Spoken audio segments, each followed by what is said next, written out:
Hello, everyone, and welcome to our latest webinar on age inclusivity. We have three wonderful panelists today from the Good Care Group, TIB Services, and Jollies. We're going to give everyone a couple of minutes just to join, and then we'll crack on. Just so everyone knows, the session is being recorded today. So if you have any challenges with that, so we can share it through afterwards, but if you have any challenges with that, please let us know now.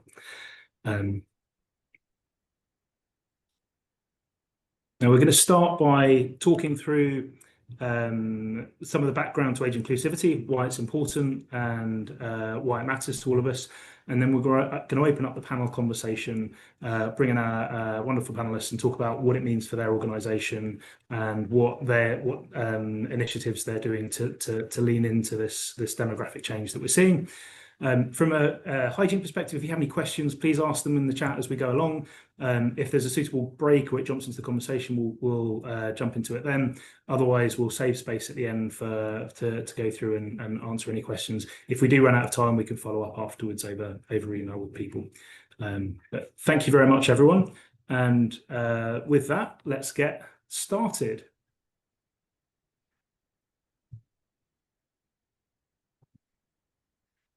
So first off, who are Restless? So we launched in 2019 with a passionate and dedicated management team. We're very focused on helping people aged in their 50s and 60s navigate midlife transitions, whether that's in the workplace or in other aspects of their life. We have over 1 million members in the UK, and we skew slightly female.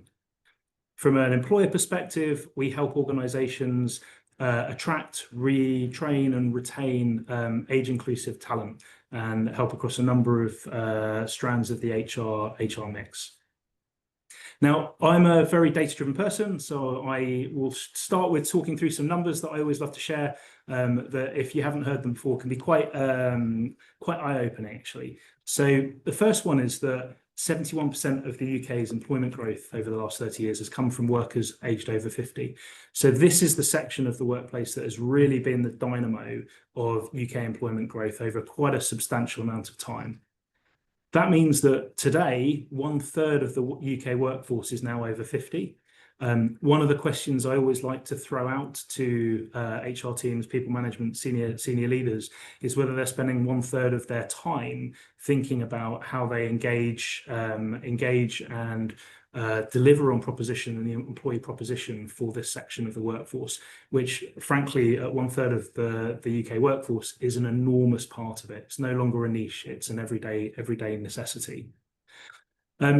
These changes are no surprise, actually, when you look at what's happening to UK population forecasts. So we're seeing, for many years now, we're seeing declining birth rates. We're seeing a long-term trend of rising life expectancy.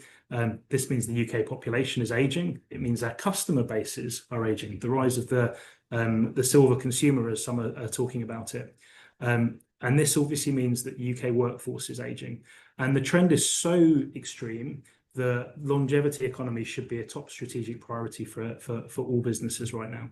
If we look to Asia, we're already seeing shrinking populations in Japan, in China, in South Korea, and we should take that as a kind of healthy kind of heads up that demographic change is coming, and we need to adapt to that and lean into the opportunities that brings for individuals and businesses. This is my favourite chart. So it talks about how the breakup of the UK employment workforce has changed over the last 30 years. A couple of points just to pull out. So the first is that line of 16 to 24-year-olds at the bottom, the kind of greyish line. There's actually fewer 16 to 24-year-olds employed today than there were in 2008. And partly that's due to population change and increasingly due to other challenges there. What you see is relatively steady and full employment rates for everyone between 25 and 49. But you see this enormous increase in that green line, which is the rise of workers over the age of 50. And if you look at the employment rate specifically, it's gone from 56% to 72% in 30 years, which shows the enormous contribution that people are bringing to the workforce, but increasingly how people are not just looking to retire, actually. People are looking to transition into different meaningful, purposeful roles and career paths. And I think it's one of the things that we're always trying to help people do, is navigate these transitions and career paths. One of the challenges many older workers face remains age discrimination. We talk about it as one of the last socially acceptable forms of prejudice, and things that you wouldn't dream of being being said about a man or a woman, or people of different sexuality, will now regularly still be talked about from an age perspective. And that is a challenge that we need to overcome as a society. If you think about where demographic change is happening, I think we're increasingly good at respecting age in the workplace when people were on a linear career path to the top. Most FTSE 100 CEOs will be in their 50s, 60s. I think increasingly we're opening up to a flexible workforce of 50 and 60-year-olds kind of in frontline, front of house roles. I think where it can really bite is in middle management, where people will get told they're overqualified, for example. So if you ever hear yourself saying that, or some colleague talking about being overqualified, it's useful to try and pick at that and kind of understand, is it something to do with a specific worker, or what's the actual concern that people have? But to end on a high, I think, just to quote John F. Kennedy, with life expectancy rising, we've added years to life. I think increasingly now the focus needs to be add life to years. And to help us with that, I'm delighted to welcome our three wonderful panelists to introduce themselves and talk a little bit about why age inclusivity is important to them and their organisation. Dixie, do you want to take the lead? Yeah, my name's Dixie. I'm Talent Acquisition Lead at the Good Care Group. So we're a home care provider offering hourly and living care services across England and Scotland. So at the Good Care Group, we're incredibly proud to have a diverse workforce. We currently sit at over 60% of our carers are over the age of 50, and that ranges up to the age of 78. Age inclusivity is important to us, as kind of older workers generally bring kind of a wealth of life experience, maturity and empathy that you need to be working in care and to provide outstanding care. Thank you, Dixie. Laura, do you want to introduce yourself? Yep. So I'm Laura, and I am the marketing manager at TIB Services. What we do is we match reliable, skilled individuals with really rewarding roles as caretakers in local schools. And we're proud that we actively welcome and recruit people aged over 50 to our workforce. And in fact, the current average age of our workforce is 62 years. And that's not by accident, that is by design, because we do really value the life experience, the transferable skills, and the work ethic that this group brings to employment. Thank you, Laura. And Nikki, would you like to introduce yourself? Yeah, of course. So I'm Nikki Leonard. I'm the Talent Acquisition Manager for Jolly's The Pet People. So we're a pet specialist retailer, and our customer base is our local community of pet parents, which is all ages, obviously, but a good proportion of which is in the 50+ demographic. And when we analyse the age profile of our workforce, we've noticed that we needed to balance out the higher turnover of 16 to 21-year-olds with people at the 50+ end of the scale to be more representative of our customers and who can potentially also bring lots of life experience and also resonate with pet ownership as well, which obviously fits with our brand. And inclusivity and community is a big part of the Jolly's experience.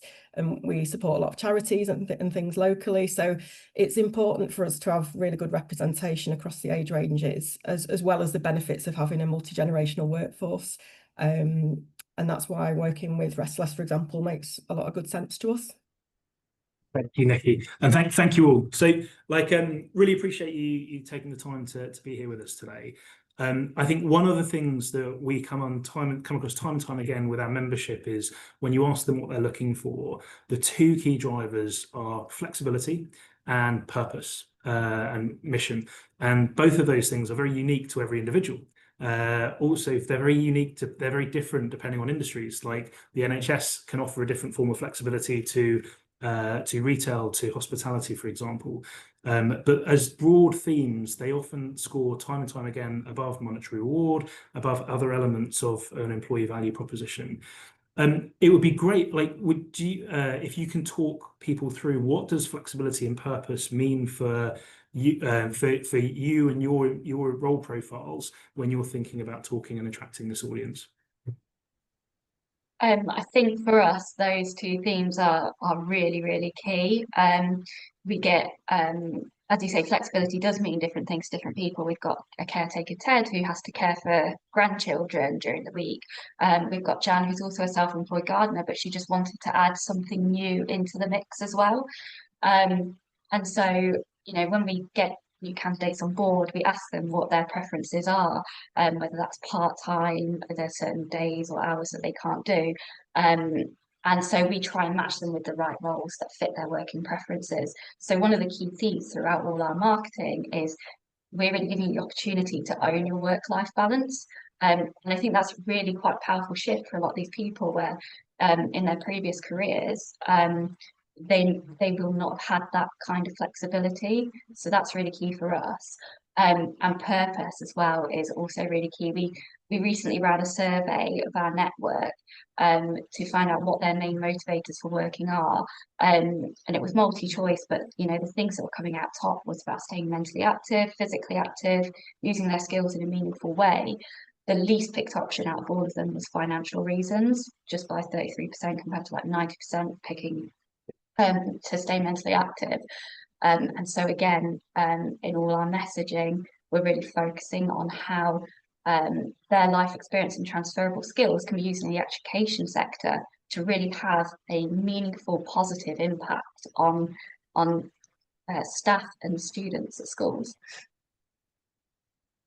That makes a lot of sense. That makes a lot of sense. And when you look at the statistics on part-time is offers enormous amount of flexibility because it enables people to fit other aspects of life around it. 40%, like 40% of all part-time workers are now over the age of 50, and that's a category that historically would have people would have looked to student populations to fill, which they can bring a lot of value in there, and so on. One of the challenges is they can often be transient if they're going off back to university to complete their studies or what have you. But there's definitely that strong demand for people looking for flexibility. And I think nearly 1 in 2 of all self-employed individuals is over the age of 50. And again, using rich life skills in a purposeful way, but that offers flexibility for them around other aspects. Nikki, Dixie, would you, again, both the roles where you're adding real purpose to the end mission, like anything you guys would build on from that aspect? Yeah, I mean, I guess from a Jolly's perspective, I mean, some of the measures benefit all colleagues, not just the 50+ demographic, but I think certainly for those looking for flexibility and choice about where and when they want to work, we offer a lot of part-time roles, especially in our stores, and that's a win-win for colleagues and the management teams, because it gives our management teams obviously flexibility to look at when we're busiest and put staff on when you know, when we have more customers in, but it also obviously allows us to offer shorter shifts, for example 4-hour shifts, to suit people that are looking for part-time hours, you know, and it also in terms of dog groomers, management roles, head office support roles, so we offer sort of part-time in all the different types of positions that we offer. And we also have hybrid working as well for those in support roles. That means they're in the office 2 to 3 days a week for collaboration and team meetings, but they can work from home for more focused tasks where it's helpful to concentrate in quieter settings. But it also supports, for example, working parents and carers with flexibility about where they need to be. That makes a lot of sense.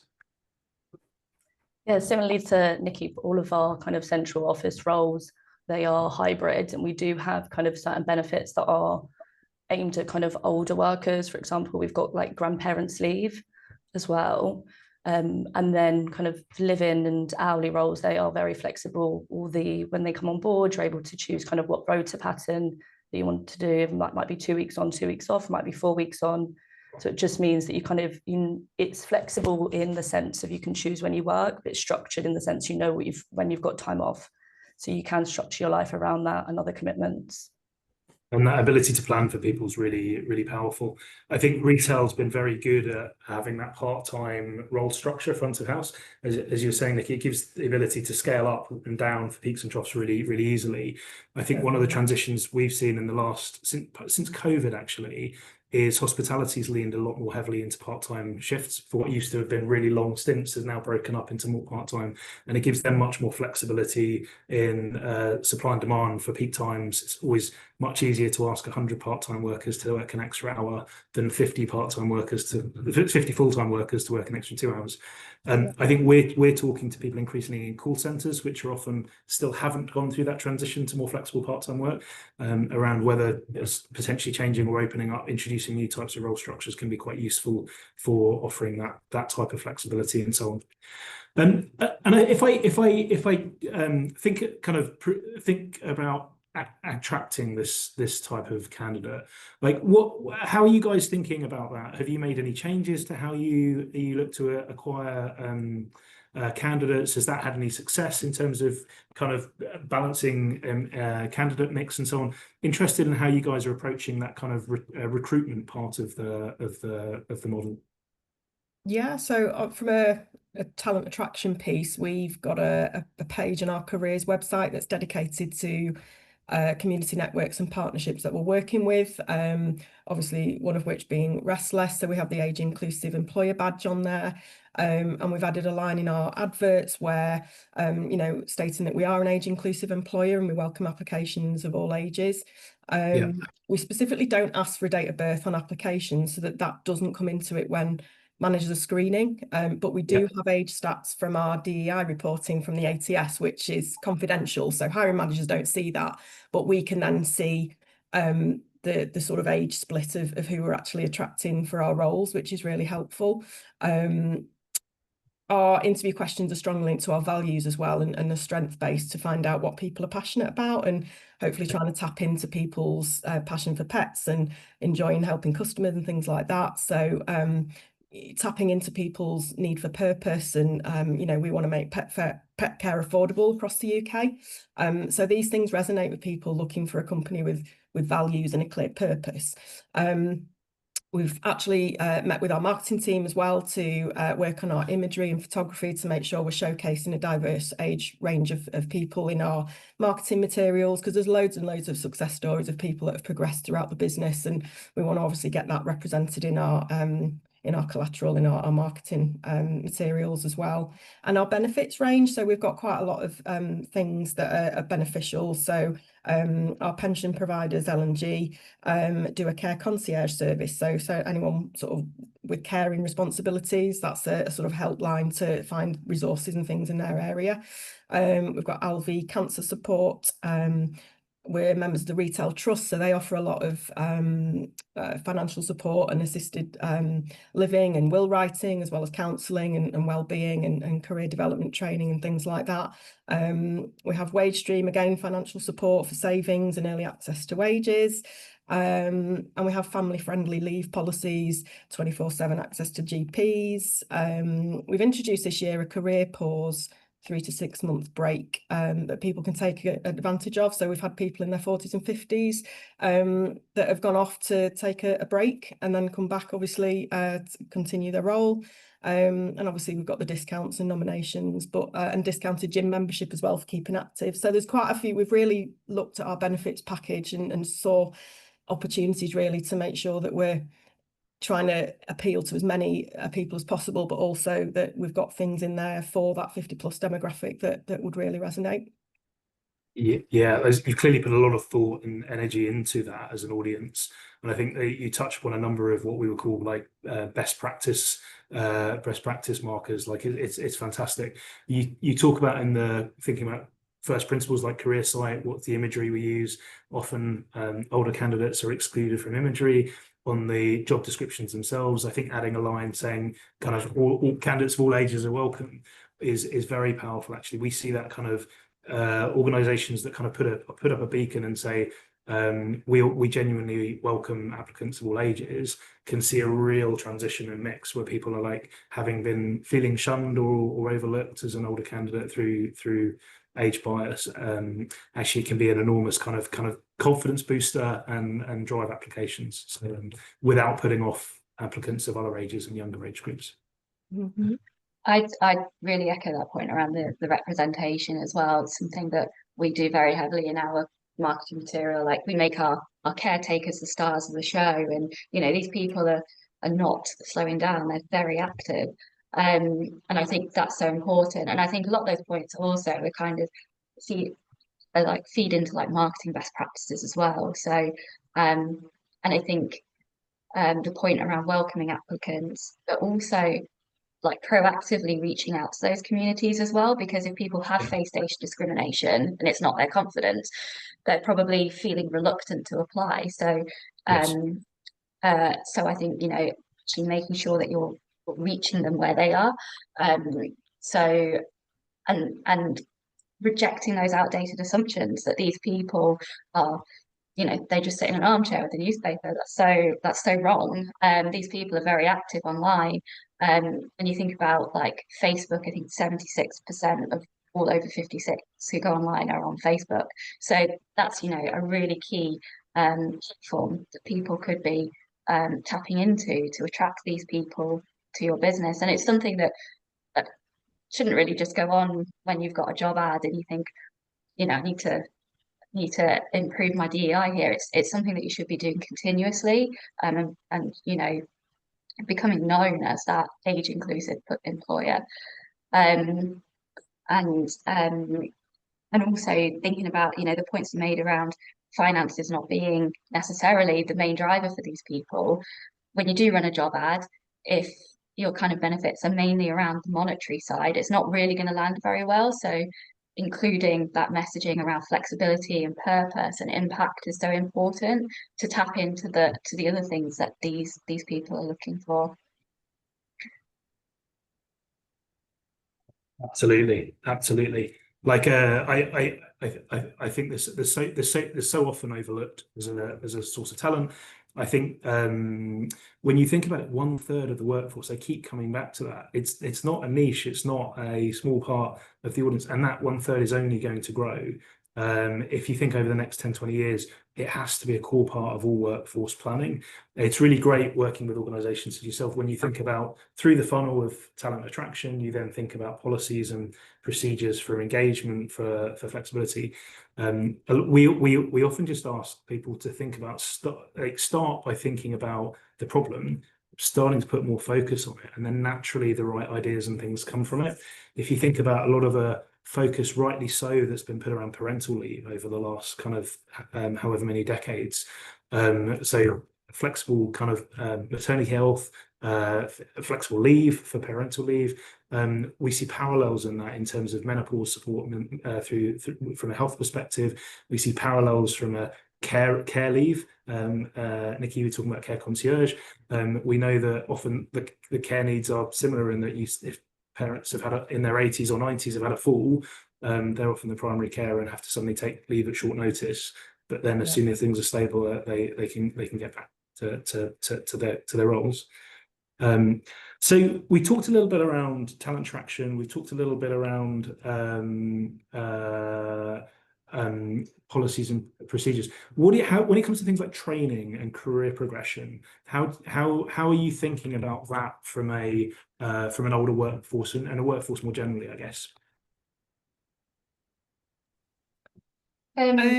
Sorry, go on. So I was going to say, from our perspective, in terms of training, we have a free training program that's provided to everyone when they once they've had a successful interview, to make sure that they do have that confidence when they step foot in school, specifically in our case, because we are deliberately going outside of the education sector to bring people in. So we're kind of, through our marketing and stuff, we're really trying to highlight to them how those existing skills that they already have are really transferable, but then we're just going to help you with that extra confidence part, with, you know, what's necessary for working in schools. And in terms of career progression, we find with a lot of our candidates, they're ambitious, but ambitious in different ways. So for a lot of our people, their ambition is really around making that local difference and impact and supporting and giving something back. So kind of like from a retention perspective and kind of extra benefits, we run a volunteering initiative. So our operatives can go into local hospices and kind of donate a day to redecorating key like family admissions areas and things like that. And they're such incredibly rewarding days, not just because they've got the staff coming up to them constantly saying, this is amazing, you know, we appreciate it so much, but we're also giving that opportunity to meet with other TIB operatives on our books to share stories and their experience and kind of have that extra sense of community through the TIB network as well. And they're always like everyone who goes to them have rated it 5-star days. They absolutely love it, and the you know what they say about it is really, really great to hear. Yeah, so we've got a really strong focus on internal mobility. We've got 109 stores at the minute, and we're looking to double in size by the sort of turn of the decade, really. So that's quite ambitious, but we really recognise that we want to utilise the experience that we've already got within the business. So when we open a new store, you know, it's great when we can promote or transfer an existing colleague to open that store, bringing their pet expertise and experience of animal welfare with them to pass on to a new team. And it's also giving people a new challenge, and it's great for retaining talent. So that again is a win-win for us. We've got training champions in the business again to pass on experience and make sure training is delivered in a consistent way across the different regions. We offer internal secondments as well. So, for example, we've just advertised for somebody to come and join the L&D team to create training. So again, it's passing on experience and giving people a challenge in a new department. So a sort of sideways move maybe. To experience the different aspects of retail. We've got apprenticeships that are open to all ages. So we've got people in their 30s, 40s and 50s on apprenticeships at the moment.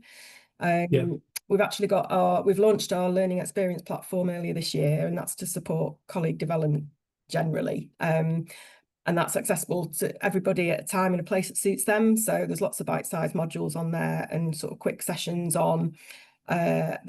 There's full sort of journeys on, you know, management development and things like that, but there's also things like time management or an aspect of health and safety or team management, etc., DEI awareness, etc. So it's things like that to develop skills and competencies. But culturally, we have listening groups. So our senior executives hold sessions across the year to get colleague feedback and suggestions on improvements. And since we started that last year, we've had over 150 actions completed. And sort of, you know, we make sure that we monitor and respond and act on our Glassdoor and indeed employer reviews too. So it's just basically showing that we're listening, actively listening to feedback. And whilst that's for all colleagues, obviously, I think it's really appreciated by people, again, that want to join a business that has values and a purpose, etc. And obviously the benefits as well mentioned earlier help with retention and sort of, you know, help supplement hourly rates. So yeah, there's some of the things around retention and training that we're doing. That all makes sense. And you took a couple of points just to pick up on there. I think you talk about lateral career changes and career entry points. I think this is such a time of natural transition for people. So full-time median earnings peak in our 40s. They decline in our 50s and again in the 60s, like ONS data. I wish I'd known it in my 20s. I'd have been saving more on my pension. But on the positive side, it's with people transitioning to more rewarding career paths where they're often happy to go in at a completely different level to do the role that they had perhaps always wanted to, or for a bit more flexibility. They're still ambitious, they're still hungry, but they just want to change. So that kind of opening up lateral career entry points, as we just talked about, I think is really, really important. I think the other point that Laura, you made around they're ambitious often to have an impact in their local community. I see that as really powerful for people. So, and one of the things that I think, again, we've seen a huge transition in hospitality, certainly from a consideration perspective for older candidates, is they often see those roles as being very present and social and contributing to the local community, which coming out of COVID, I think everyone feels starved of community and are quite keen to be in those roles. I think Dixie, from your perspective, like care, it has comes with a huge amount of purpose. It's kind of inherent in why people go into that. Do you see that as a big motivator for people coming into the sector and your company? Yeah, definitely. I think in terms of kind of care as a whole, you need to be a caring person to kind of go into the role. You could have all the kind of qualifications at college or university, but unless you've kind of got that mindset of wanting to care and wanting to help and kind of the purpose to do it, you're just going to fall down at the first hurdle. I think there's a bit of a perspective that anyone could do care, that it's an easy role, there isn't kind of a career in it. And what we're trying to do is kind of change that, show people that it is something that you need to want to do. You need to be able to kind of get up every day. You need to want to help someone. And not everyone has that drive to do that. I think with us, in terms of kind of like the internal mobility as well, we do kind of have a massive push on kind of all of our roles go out to our internal teams first. And kind of, I think over 30% of our head office roles last year were filled by kind of internal promotions. And that's people that have been with the company. They could have been carers before. So recently we had a living carer. She's been with the company, been with us now for I think over 10 years as a living carer. And she's just stepped into a scheduling role, just a change of circumstance in her life. I think she's in her late 50s. She just wanted to settle down, have an office role now. And so we're really open to kind of letting people and showcasing that you can do that there is a career in care, rather than if it's completely valid, if you just want to do care, of course you've got that purpose to it, but there are kind of other ways that you can move.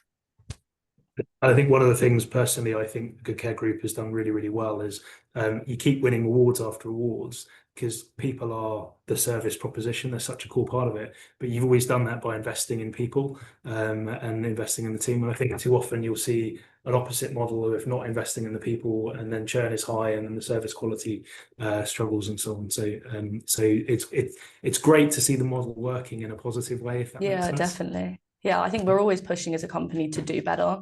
We're sitting at outstanding and we want to stay at outstanding. So if that's kind of more recently, we're investing in new learnings for kind of the carers and head office. And we're always trying to be the best, essentially. It makes so much sense.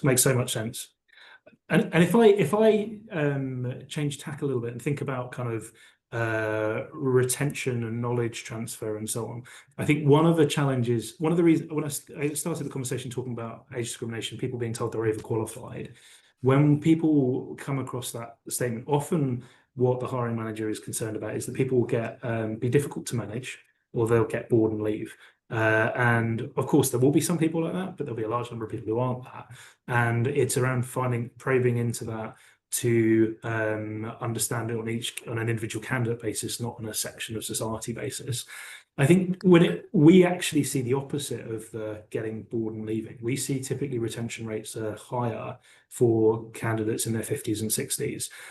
Interested in you guys have any experience on that, or if there's anything you guys do specifically to try and help retention and knowledge transfer, I guess. Yeah, I think at the Good Care Group, we do had a look at some data, and I think in terms of our retention rates, they're quite equal to those under the age of 50, but the people that are leaving have been with us for years. So those that are over 50 might have been with us for kind of 10, 15, 20 years as carers.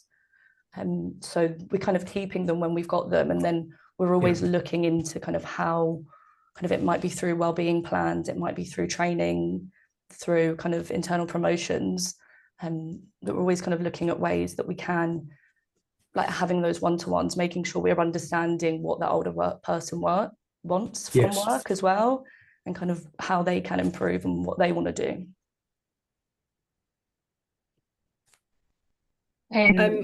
Sorry.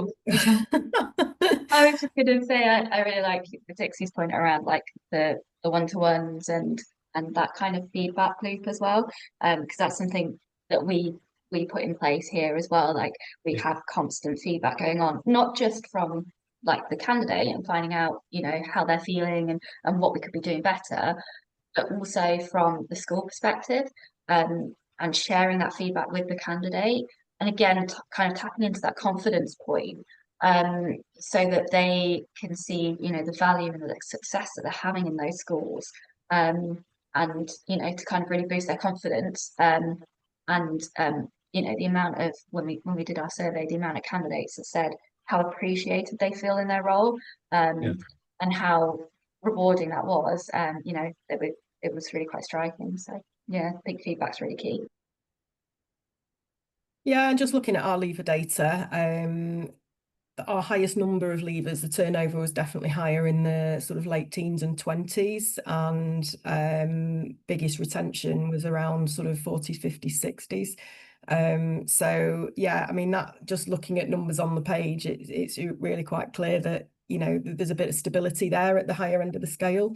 So yeah, I mean, from a business perspective, we want stability, you know, we do want that. And it's, like I said before, it's important to have the multi-generational workforce, and we need obviously the talent pipeline. So we do need people, you know, younger people to join the business. But absolutely, it's showing that it is a little bit more transient at that end of the age range than at the later end. Yeah, and that multi-generational aspect is so key. So we need young people in work, we need old people in work, we need people of all ages in work. I think what's interesting is because of the stretching of life expectancy, you are seeing more generations in the workplace working together and collaborating than ever before. And I think that in itself there's been a lot of research showing how that breeds to kind of more collaborative teams, more kind of diversity of thought and thinking. Have you guys seen any challenges coming through with that kind of multi-generational teams, or is it kind of working as you hope and expect? I think from a retail perspective, it's reflective of the local community. So you're always going to get an element of lots of different age ranges trying to work together. And I think where you do have somebody that's maybe younger, it might be somebody's first job after education, and you have got that sort of more mature influence within the store, that can really help them find their feet and you know, offer that bit of expertise and experience to help them set them up for success, really. So yeah, I think it works really well. Yes, yeah, and that multi-generational works well. As you say, the golden rule is to reflect the makeup of your customer base and your employee base. I think customer bases are typically getting older. We've seen a lot of interest from technology firms, retail technology firms, increasingly recognizing their customer base was often older and felt intimidated going into a store that was exclusively younger employees, if that makes sense. So it's all around the balance, but we're seeing people try to rebalance on both aspects of that age spectrum, if that makes sense. And I guess final question from my side, because it's something that's very topical and I like to ask how everyone's reacting to it, is obviously the industry's seen it's going through enormous amounts of shifts just generally. But one of the big technological changes we've seen is AI, both from a candidate filtering application process, but also from a candidate's firing off hundreds of applications. It's almost like the AI arms race for people in the recruitment space. How are you seeing that play out and in your organizations and so on? There's no right or wrong. I'm just curious, and I'm sure everyone is how it's playing out across industries. Yeah, so I think we are quite cautious about that because particularly with like applicant tracking and stuff, because AI is only as good as the input and feedback you give it. So if there's a bit of personal bias that gets in there, it's going to work on that and you're going to get it out as well. We have been sort of adopting a bit of AI in terms of doing low value admin tasks, but anything that's like decision making, that's all done by humans, and that's something that we're going to retain. You know, again, I think that's another point as well, like with like the over 50s, although they're comfortable with technology, they haven't grown up in the same way like Gen Z has, where technology is just there. And you know, if you have like a customer service question, or you know, I'll go online and I'll sort it out online, then having that person there to speak to is really important as well. So, you know, we're quite keen to keep a lot of that human touch within what we do. And you know, certainly with applicant tracking, that is all human led. Thank you, Laura. Dixie, Nikki, how are you guys interacting with it? So I think it's safe to say we're embracing it in small steps. So from a recruitment perspective, we are still manually reviewing CVs. So that's a human looking at the CV, either the store manager or the deputy, whoever the hiring manager is. But we can get sort of 200, 300, 400 CVs for a part-time sales assistant role. So that's actually quite tough. So I guess going forward, if AI can help with shortlisting, giving prompts of what we look for, then I'm open to maybe considering that to make that process more efficient in the future and to save managers time. But it won't replace obviously the actual conversation that needs to take place to ascertain personality and values and all that sort of stuff. I have written some candidate guidance on our careers website that I wrote to acknowledge that AI is here, and it, you know, if it's used in the right way, for example, checking spelling and grammar and CV layout, etc., then that's fine. But the content of the CV really needs to reflect the person's lived experience, so that we don't get the scenario that somebody comes for an interview and it doesn't match. Doing the their own CV. So it absolutely has to be sense checked before submitting the application, so that we don't get that scenario. But I guess from, you know, in my day job, for example, if we're considering a new role in the business and, you know, I can use it for research. So if we're, you know, we don't have a JD for something, it gives us a good place to start, so we can, you know, generate a CV, a job description, and then we can then tailor it to our scenario, our role, etc. So it's a good starting point, but I think it definitely needs human input and sense checking. So yeah, I think it's here to stay. So we are embracing it. You know, there's no point with a head in the sand sort of approach, but I think used in the right way and sort of embracing it in small steps, really. Yes. Yeah, so we're similarly to both, we're kind of embracing it step by step. So a few years back, we introduced a conversational kind of AI chat box for our initial screening. And so that will just take into, so we don't take on any CVs, they can't send any CVs, it will just take kind of initial kind of experience. So that kind of reduces any bias around kind of age as well, as we can't see that from at that point of view. And then from there, that's when they'll kind of have that human interaction. If they'll get the screening kind of firsthand with recruiters, it's definitely kind of reduced the admin time for recruiters. I think just last year alone, through the chat box, we had over 70,000 applications, and that just wouldn't be feasible to screen 70,000 CVs. So yeah, it definitely makes a difference in terms of kind of like that low value admin. And have you guys seen an influx of AI generated CVs, or are you so far not too much? Well, we've definitely seen an increase in CVs, but prior to last year, we didn't have a talent acquisition function. So I've done a lot in the last 12 months to put us on lots of different platforms and sort of increase our engagement with different community groups and things. So it's hard to say actually whether we've increased our applications 5-fold, and it's hard to say whether it's probably a combination of both, a bit of the extra work going into attraction, but also a little bit of a rise in the old AI generated stuff as well. I think possibly you can maybe tell, I see more of it on LinkedIn, where I get approaches and all the sort of cover letters are the same. They've all got the same wording and things. So yeah, so it's we've definitely seen an increase in applications, but I think it's a little bit of hard to know what it's increased input as well as some of that. Okay, that makes sense. So I'm going to remind anyone, if you've got any questions, please do file them in the chat, and we'd be delighted to answer them as we go through. I guess just while we're waiting to see if people do have any questions, I think one of the if we touch again loosely on kind of motivations, we talked about purpose, we talked about flexibility. What other motivations, I guess, are you seeing from older candidates looking for work? I think it's the keeping active, it's the community involvement, making a difference in their local communities, and the social interaction as well. Because I guess if I think I mean, my mum's in her 80s, but loneliness is a big thing, you know, as people sort of get older. And I think, you know, being in a busy retail environment where you're around people is really good for some people that thrive in that environment. So I think some of the social aspects and you know, from our business purpose around pets and sort of pet ownership, you know, we love seeing dogs in shops, and you know, people bring their cats and different other pets in as well. So that's always great for, you know, for people with those interests. Yeah, they say loneliness is the equivalent of smoking, what is it, 10 or 20 cigarettes a day or something in terms of impact on your health.